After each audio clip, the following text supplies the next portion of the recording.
बहुत दूर एक सल्तनत थी जहां इंसानों के साथ साथ परियों की दुनिया भी थी। उस सल्तनत के चारों तरफ घनी जंगल और ऊंचे पहाड़ थे जहां हर चीज जादू से भरी हुई थी। उसी सल्तनत के महल में बहुत बड़ी खुशी का दिन आया।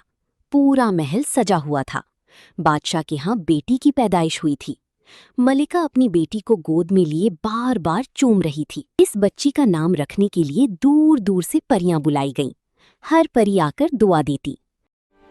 ये बहुत खूबसूरत होगी। हाँ, ये बहुत अक्लमंद होगी। फिर परियों की मलिका आई। उसने शहजादी का नाम आइला रखा। वो शहजादी के करीब आई और उसके कान में कहा, शहजादी का दिल हमेशा साफ रहेगा। लेकिन वहां मौजूद किसी ने उसकी दुआ ना सुनी।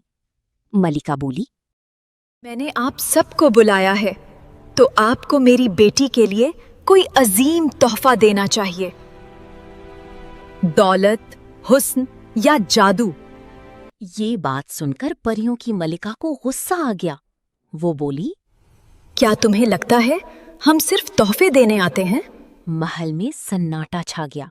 बादशाह ने फौरन कहा, नहीं नहीं, मलका का मतलब ये नहीं था। लेकिन देर हो चुकी थी। परी की आवाज गूंजने लगी। वो बोली, अगर तुम मेरी इज्जत नहीं कर सकते तो सुनो, मैं बद्दुआ देती हूँ।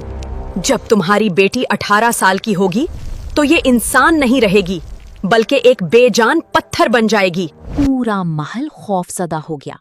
मलिका जमीन पर गिर गई। बादशाह दौड़कर आगे आया और बोला, रुक जाओ, हमसे गलती हुई है, हमें माफ कर दो। हमारी बेटी का क्या कसूर है, उसे माफ कर दो। मगर परी जा चुकी थी। बादशाह ने बाकी सब परियों से मदद मांगी, मगर परियों की मलिका के आगे कोई कुछ नहीं कर सकता था। एक परी बादशाह के पास आई और बोली, अगर आप वाकई अपनी बेटी को बचाना चाहते हैं तो एक ही रास्ता है, आपको परियों की मलका के पास जाना होगा। वो बादशाह फौरन घोड़े पर सवार हुआ और तेजी से परियों की दुनिया की तरफ रवाना हो गया। घनी जंगल, ऊंचे पहाड़ और जादुई रास्तों को पार करते हुए आखिरकार वो परियों की मलिका के महल तक पहुंच गया। बादशाह अंदर गया और घुटनों की बल बैठकर इल्तिजा करने लगा, मेहरबानी करें, मेरी बेटी बेकसूर है, उसे बचा लें। मैं पहले ही अपना फैसला सुना चुकी हूँ, लेकिन तुम्हारी बेटी के लिए एक आखिरी उम्मीद बाकी है। अगर तुम्हारी बेटी को 25 साल की उम्र से पहले सच्चा और पाकीज़ा मोहब्बत करने वाला हमसफर मिल गया तो वो इस बद्दुआ से आज़ाद हो जाएगी। लेकिन याद रखो, इस मोहब्बत को मेरे एक इम्तिहान से गुजरना होगा। अगर वो इस इम्तिहान में नाकाम हुआ तो तुम्हारी बेटी हमेशा के लिए पत्थर ही रहेगी। और अगर वो इम्तिहान पास कर गया तो तुम्हारी बेटी दोबारा इंसान बन जाएगी। वक्त गुजरता गया और हर साल उसी दिन बादशाह और मलिका की बेचैनी बढ़ती जाती। मलिका अपनी बेटी के लिए रोती और कहती, मैं अपनी बेटी के लिए कुछ भी नहीं कर पा रही, माँ होने का हक भी अदा नहीं कर सकी। और फिर वो लम्हा आ ही गया। शहजादी आइला अब 18 साल की होने वाली थी। उस रात वो अपने कमरे में सोई थी। बादशाह और मलिका गम में बैठे थे। रात के ठीक 12 बजे अचानक एक तेज रोशनी कमरे में फैली। बादशाह और मलिका रोने लगी और फिर शहजादी आइला पत्थर की बन गई। एक लम्हे में वो नर्मो नाजुक लड़की बेजान मुजस्समा बन चुकी थी। मलिका जोर जोर से रोने लगी और बेटी के पास भागी। बादशाह भी सदमे से जमीन पर बैठ गया।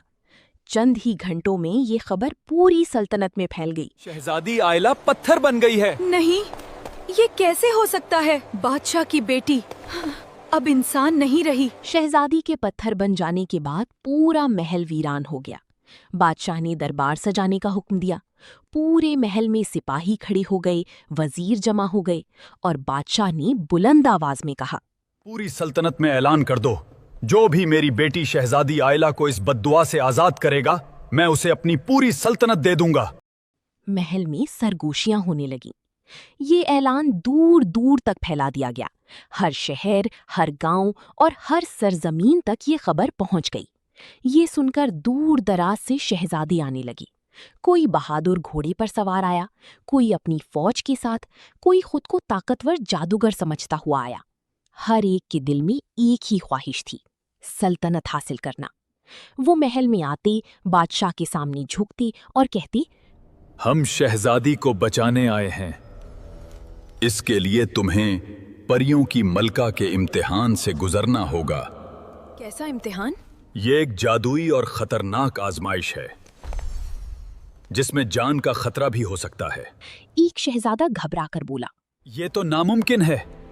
कोई इंसान इस इम्तिहान को पास नहीं कर सकता। और वो भी डर कर चला गया। यूं ही एक के बाद एक शहजादा आता, उम्मीद जगाता और फिर खौफ सदा होकर वापस लौट जाता। पूरी सल्तनत में ये बात फैल गई कि कोई भी इस इम्तिहान का सामना करने की हिम्मत नहीं रखता। सब वापस आ जाते हैं। और शहजादी आयला अब भी एक खामोश पत्थर की सूरत में अपने कमरे में लेटी थी। दूर एक छोटे से गांव में एक लोहार जॉन अपनी भट्टी में काम कर रहा था। लोहे की भट्टी जल रही थी और हथौड़े की आवाज गूंज रही थी। इसी दौरान उसने कुछ लोगों को बाहर खड़े आपस में बात करते हुए सुना। सुना है बादशाह ने ऐलान किया है, जो भी उसकी बेटी को बचाएगा उसे पूरी सल्तनत दे दी जाएगी। वे बाहर आया और उन लोगों की तरफ देखा। उसने आहिस्ता से कहा, पत्थर बन गई है। लोग बातें करते रहे।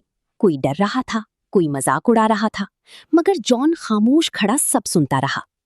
फिर वो बगैर कुछ कही वापस अपनी भट्टी की तरफ चला गया, मगर वो सोच रहा था, अगर कोई नहीं जाएगा तो कोई बचाएगा भी नहीं। कुछ देर वो खामोश खड़ा रहा।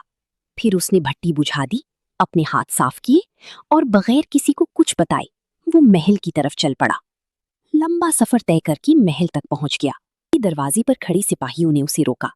वो आम सा लोहार था, न शाही लिबास न कोई पहचान। जॉन ने कहा, मैं बादशाह से मिलना चाहता हूं। मैं शहजादी को बचाने आया हूं।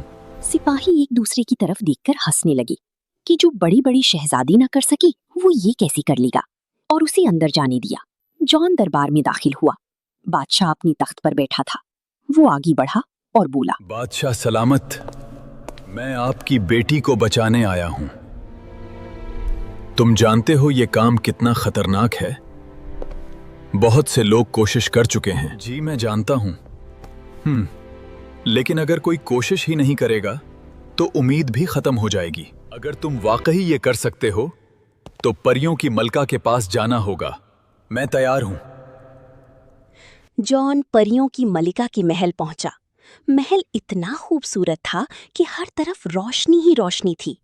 जॉन अंदर दाखिल हुआ और मलिका को बताया, मैं शहजादी आयला को बचाने आया हूं।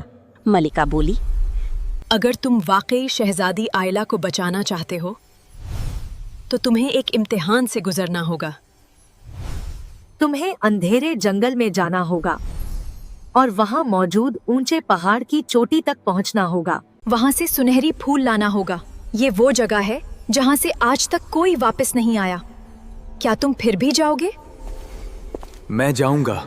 जॉन के कदम अब सीधे अंधेरे जंगल की तरफ जा रहे थे। जैसे ही वो जंगल के करीब पहुंचा, दरख्त ऊंचे और घने हो गए और हर तरफ अंधेरा छा गया। जॉन ने गहरी सांस ली और अंदर कदम रख दिया। हर तरफ कांटेदार झाड़ियां और टूटे हुए दरख्त पड़े थे। कुछ दूर अजीब सी आवाजें भी सुनाई देती थीं, मगर कोई नजर नहीं आता था। जॉन आहिस्ता आहिस्ता आगे बढ़ता रहा।